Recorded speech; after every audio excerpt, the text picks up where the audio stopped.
हमारे चैनल में आपका स्वागत है। एक दिन अर्जुन इंद्र के साथ उनके सिंहासन पर बैठे थे।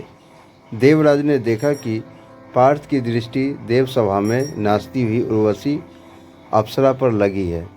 इंद्र ने समझा कि अर्जुन उस उर्वशी अप्सरा पर आसक्त है। पराक्रमी धनंजय को प्रसन्न करने के लिए उन्होंने एकांत में चित्रसेन गंधर्व के द्वारा उर्वशी को रात्रि में अर्जुन के पास जाने का संदेश दिया। उर्वशी अर्जुन के भव्य रूप एवं पराक्रम पर पहले से ही मोहित थी। इंद्र का संदेश पाकर बहुत प्रसन्न हुई। उसी दिन चांदनी रात में वस्त्राभरण से अपने को भली भांति सजाकर अर्जुन के पास पहुंची। अर्जुन ने उसका आदर से स्वागत किया।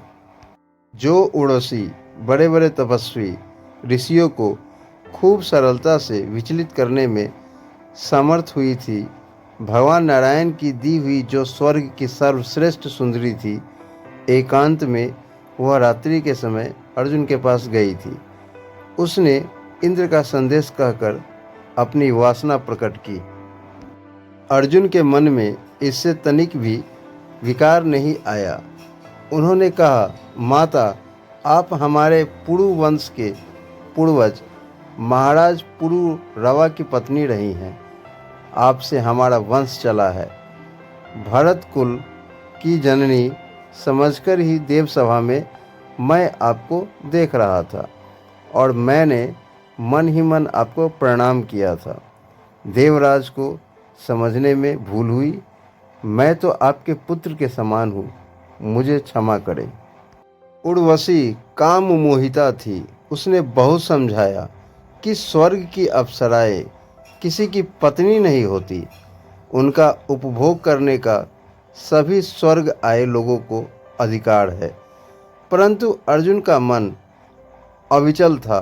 उन्होंने कहा, देवी, मैं जो कहता हूँ उसे आप सब दिशाएं और सब देवता सुन लें।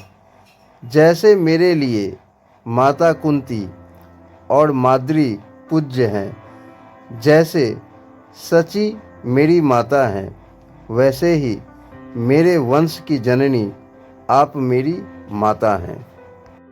मैं आपके चरणों में प्रणाम करता हूँ। रुष्ट होकर उर्वशी ने 1 वर्ष तक नपुंसक रहने का श्राप दे दिया। अर्जुन के इस त्याग का कुछ ठिकाना है।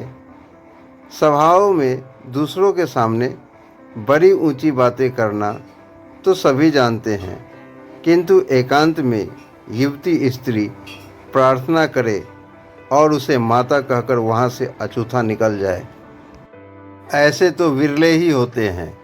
अर्जुन का यह इंद्रिय संयम तो इससे भी महान है।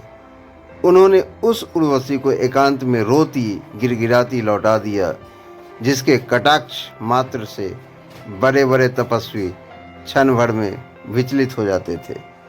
यदि हमारी कहानी आप लोग को अच्छी लगी हो तो हमारे चैनल को लाइक और सब्सक्राइब जरूर करें।